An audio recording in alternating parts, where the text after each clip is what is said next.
മച്ചാനെ, അപ്പോൾ നമ്മുടെ പുതിയ റീലോട്ട് സ്വാഗതം. അപ്പോൾ ഇന്നത്തെ റീലിൽ നമ്മൾ പറയുന്നത് എന്താണെന്ന് വെച്ചിട്ടുണ്ടെങ്കിൽ, നമ്മൾ സാധാരണ ഒരു റീൽ ഇൻസ്റ്റാഗ്രാമിൽ അപ്ലോഡ് ചെയ്ത് കഴിഞ്ഞാൽ ആദ്യ റീൽ നമ്മുടെ ഫോളോവേഴ്സ് ആണ്, പിന്നെ ആയിരിക്കും നോൺ ഫോളോവേഴ്സിൽ എത്തുന്നത്. അപ്പോൾ ആദ്യത്തെ വ്യൂ എല്ലാം ഫോളോവേഴ്സിന് കിട്ടിയിരിക്കും, ഫോളോവേഴ്സിൻ്റെ റീച്ച് അനുസരിച്ച് മാറിയത്.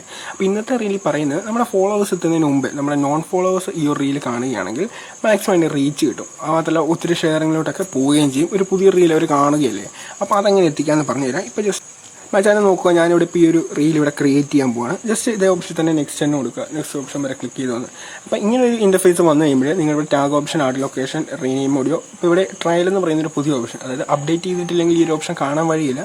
അപ്ഡേറ്റ് ചെയ്തവർക്കാണ് ഈ ട്രയൽ എന്ന് പറയുന്ന ഓപ്ഷൻ ഉണ്ട്. ഈ ട്രയൽ എന്ന് പറയുന്ന ഓപ്ഷൻ നമുക്ക് വേണ്ട. ഈ ഓപ്ഷൻ ജസ്റ്റ് ഒന്ന് എനേബിൾ ആക്കുക.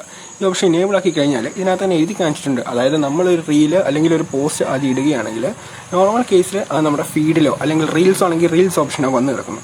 ഇതിൻ്റെ പ്രത്യേകത എന്ന് പറയുന്നത് ആദ്യം ഇത് ഇവിടെ ഒന്നും വന്ന് കിടക്കത്തില്ല. നമ്മുടെ ഫീഡിലാണെങ്കിലും അതുപോലെ തന്നെ റീൽസ് ഓപ്ഷനാണെങ്കിലും വന്ന് കിടക്കത്തില്ല. അതിന് പകരമായിട്ട് ഇത് ഹിഡൻ ആയിട്ടാണ് ഇരിക്കുന്നത്. അതുപോലെ തന്നെ നമ്മുടെ ഫോളോവേഴ്സിന് കാണാനും കഴിയത്തില്ല.